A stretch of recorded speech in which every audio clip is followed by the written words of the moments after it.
섬김은 사랑의 실천입니다 라는 제목으로 같이 은혜를 나누기 원합니다.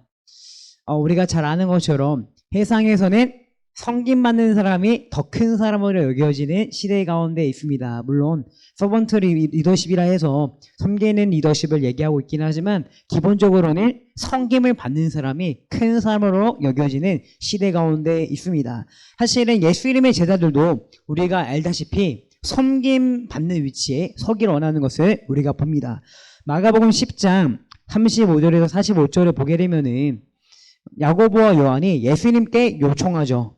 주의 영광 중에서 우리를 하나는 주의 우편에 하나는 좌편에 앉게 하여 주옵소서. 그러니까 예수님께서 이스라엘 나라를 회복하셨을 때 왕이 되시면은 그 좌우편에 자신들을 앉혀달라는 거죠. 자신이 다른 사람들 위해 군림하며 섬김 받는 위치에 앉게 해달라는 요청을 예수님께 한 것입니다. 여기에 대해서 예수님께서는 아니다. 섬기는 사람이 큰 사람이라고 말씀을 하시게 되는데요. 그래서 마가복음 10장에서는 결국 섬기는 사람이 큰 사람이라고 말씀하시고 오늘 본문 요한복음 13장에서 그것을 몸소 실천하시는 모습, 말씀을 행동으로 보이시는 모습이 오늘 본문의 내용이라는 것입니다. 예수님은 말뿐이 아니라 행동으로서 섬김의 본을 보여주시는 것이 요한복음 13장 본문인데요. 우리가 이 말씀을 대하면서 우리도 예수님처럼 섬기는 자로 나아가는 은혜가 있기를 바랍니다. 먼저 섬김은 사랑에서 시작되는데요. 요한복음 13장 1절입니다. 6월절에 예수께서 자기가 세상을 떠나 아버지께로 돌아가실 때가 이른 줄 아시고 세상에 있는 자기 사람들을 사랑하시되 끝까지 사랑하시니라. 아멘. 요한복음 13장에서 섬김이 시작되는데 섬김의 시작 부분에 뭐가 있는 거예요? 예수님께서 세상에 있는 자기 사람들을 사랑하시되 끝까지 사랑하신다는 말씀으로 시작된다는 거예요. 그러니까 섬김은 사랑으로 시작된다라고 말씀하고 있는 것이죠. 사실 섬김받는 오늘 본문에 나오는 섬김받는 대상인 제자들이 예수님의 섬김을 받을 만한 예수님의 사랑을 받을 만한 사람들인가요? 아니죠. 그 제자들의 모든 제자들은 어떻게 되나요? 예수님이 십자가에 못 박힐 때 다 도망가는 제자들이고 예수님을 부인하고 저주까지 하고 모독까지 하는 제자들입니다. 근데 그런 사랑받을 자가 없는 제자들을 예수님께서 사랑하셔서 섬기시겠다라고 말씀하는 것을 보게 되는 것입니다. 저와 여러분들도 마찬가지죠. 저와 여러분들도 예수님께서 사랑해 주시고 우리를 섬겨 주시는데요. 그 이유는 그냥 사랑하시기 때문에 아무 이유 없는 그 사랑 때문이라는 거죠. 로마서 5장 8절 읽어보겠습니다. 우리가 아직 죄인되었을 때 그리스도께서 우리를 위하여 죽으심으로 하나님께서 우리에 대한 자기의 사랑을 확증하셨느니라. 아멘. 제가 가장 좋아하는 말씀을 꼽으라면은 이 말씀을 꼽는데요. 무엇인가요? 죄인 되었을 때 주님께 사랑받을 자격 없는데 사랑하셔서 우리를 위해 죽으셨다라는 거죠. 그러니까 그 사랑은 조건 없는 사랑이고 한계가 없고 무한한 사랑이라고 말씀하고 있다라는 것입니다. 그래서 그 사랑으로 우리를 섬겨주셨고 제자들을 섬기는 모습을 오늘 보게 되는 것이죠. 그래서 사랑의 원동력을 얘기할 때 우리는 먼저 하나님께 사랑받은 자인 것을 기억해야 되겠습니다.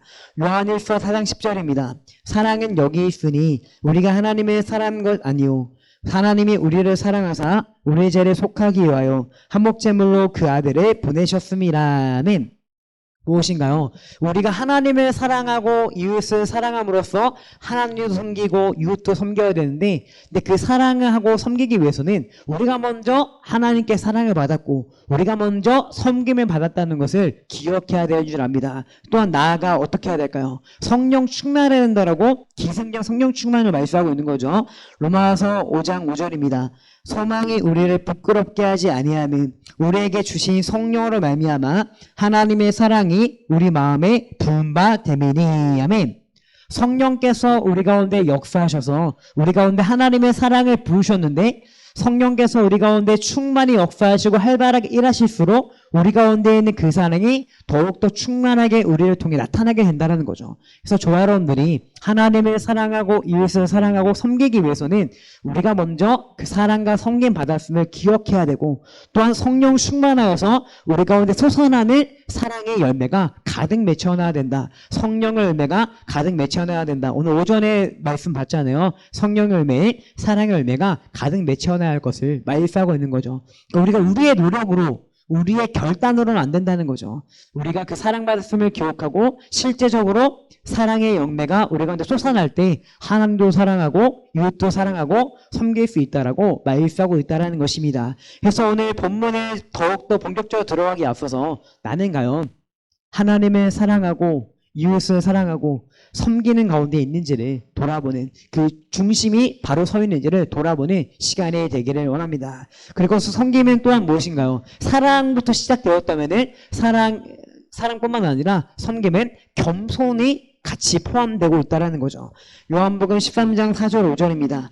저녁 자fu시던 자리에서 일어나 겉옷을 벗고 수건을 가져다가 허리에 두르시고 이에 대하에 물을 떠서 제자들의 발을 씻기시고 그 두르신 수건으로 닦기를 시작하여. 아멘.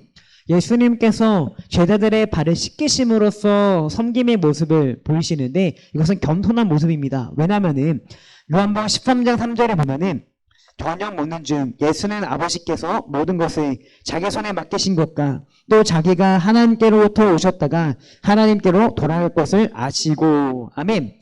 무엇인가요? 예수님께서는 자신이 하나님의 아들, 하나님께로 돌아갈 자, 하나님이시고 왕이신 것을 본인이 알고 계셨다라는 거예요.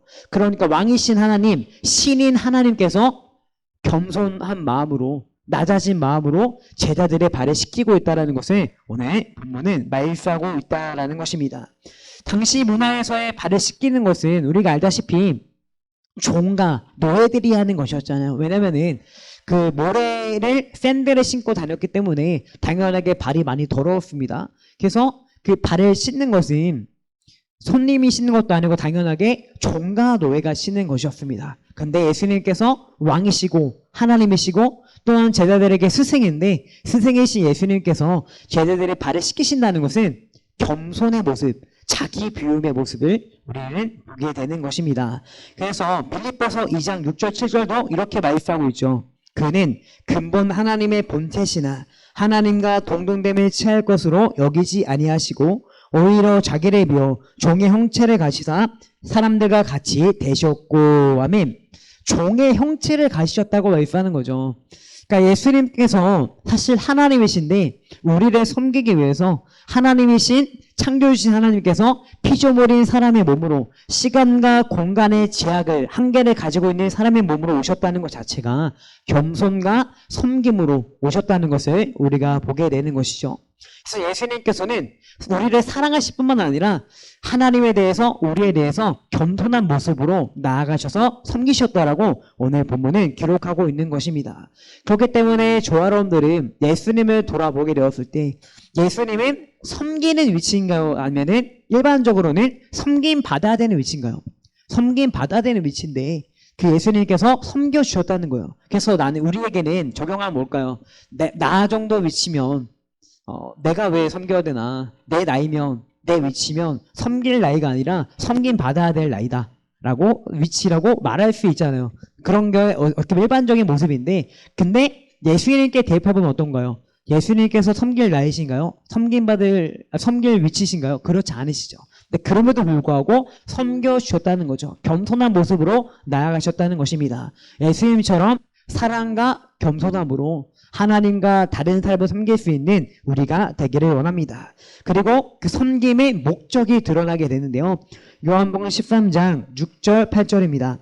시몬 베드로에게 이르시니 베드로가 이르되 주여 주께서 내 발을 씻으시나이까. 베드로가 이르되 내 발을 절대 씻지 못하시리이다.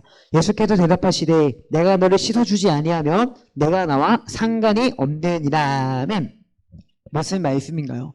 예수님께서 지금 제자들의 발을 씻기시는 것이 섬김의 본을 보이는 모습도 있지만 그 발을 씻기는 것에 어떤 의미가 있다는 거예요. 바로 십자가와 연결돼서 죄를 씻겨주는 의미와 연결되어 있다라고 말씀하고 있는 것입니다. 그러니까 십자가를 통해서 죄를 씻어서 어떻게 하라는 거예요? 하나님과 관계를 맺게 하고 하나님께 나아가게 하는 것이 결국 예수님께서 발을 씻겨주시는 목적이고 십자가의 목적이라고 학장에서 얘기할 수 있다는 거죠. 예수님께서 제자들의 발을 씻겨주신 것이 섬김의 본을 보이는 것도 맞지만 또 한편으로는 하나님과의 관계를 회복시켜 주시려고 하나님께 나아가게 하기 위해서 섬겨주시는 모습이라고 우리가 말할 수 있는 것입니다. 그렇기 때문에 저 여러분들은 이 본문을 대하면서 우리의 섬김이 다른 사람으로 하여금 하나님께 나아가게 할 수 있고 또한 우리의 섬김이 다른 사람에게 하나님께서 하시고자 하는 일을 대신하는 것이 될 수 있다는 것입니다. 이것이 참 은혜라는 것이죠. 저와 여러분들이 섬기는 것이 우리의 어떤 사랑과 겸손의 모습을 보고 그 사람이 마음을 열고 하나님께 나아가게 할 수 있는 거죠. 불신자에게 초신자에게 우리가 섬길 때 또한 그렇지 않더라도 지금 영적으로 많이 무너져 있는 사람들 섬길 때 우리의 섬김을 통해서 그 사람분이 마음을 열고 하나님께 나아가게 할 수 있다는 거죠. 또 한편으로는 무엇인가요? 사실 우리가 섬긴다고 얘기할 때 결국은 기본적으로는 하나님께서 우리에게 주신 은혜로 능력으로 섬기는 거잖아요. 그렇다면은 반대로 얘기했을 다시 다른 말로 얘기했을 때는 하나님께서 우리를 통해서 그 사람에게 하시기 원하신 일을 하신다는 거예요. 그것이 참 영광스러운 거죠. 그래서 우리가 은사에 대해서 우리가 말씀을 나누고 배우고 할 때 얘기하는 거잖아요. 저 여러분들이 성령의 은사에 맞는 봉사를 하는 것이 그 봉사를 가지고 섬기는 것은 결국은 예수님의 능력을 그 사람에게 발휘하는 것이다 라는 것을 우리가 많이 얘기를 했었는데요. 마찬가지로 오늘 섬긴다는 것은 우리의 섬김을 통해서 그 사람이 하나님께 나아가게 하는 것 또한 맞지만 또 한편으로는 하나님께서 그 사람에게 하기 원하시는 것을 우리를 통해서 하신다는 거예요.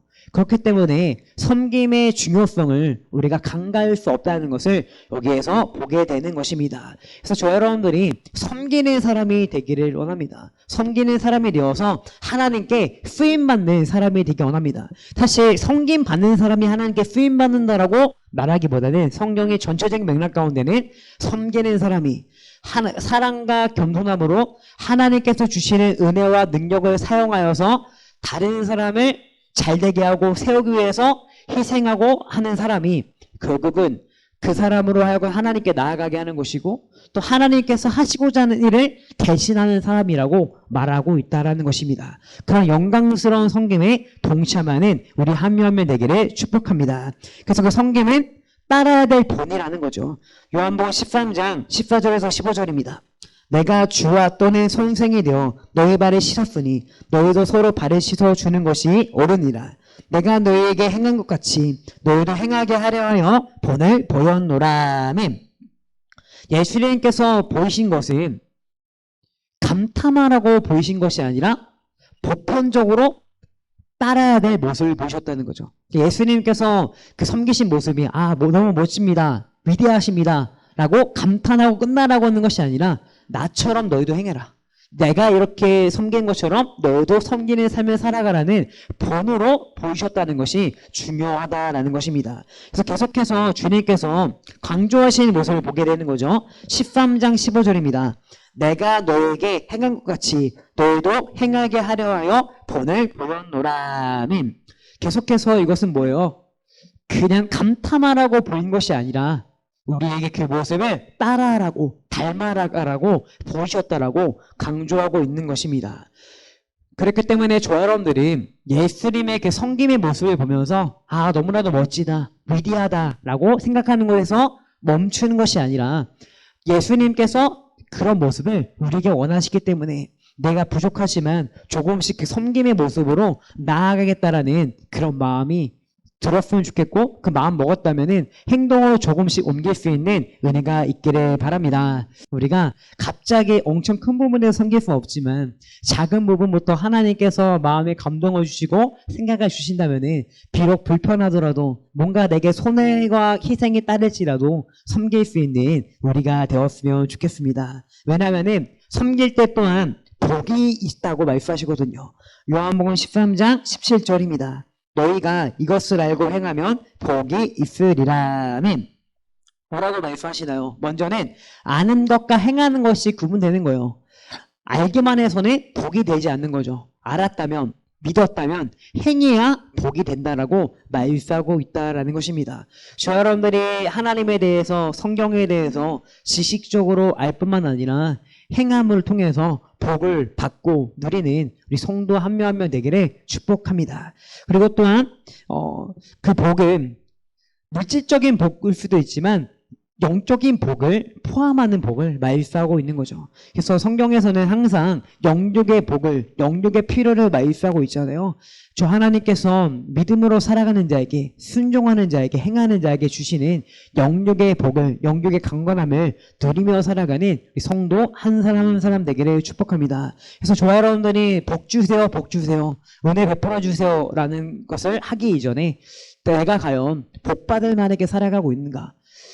저와 여러분들이 순종함을 통해서 하나님께서 주시는 복과 은혜를 받아 누리는 삶을 살아가는 우리 한 명 한 명 되기를 축복합니다. 말씀을 정리하도록 하겠습니다. 오늘 본문은 분명하게 말씀하고 있습니다.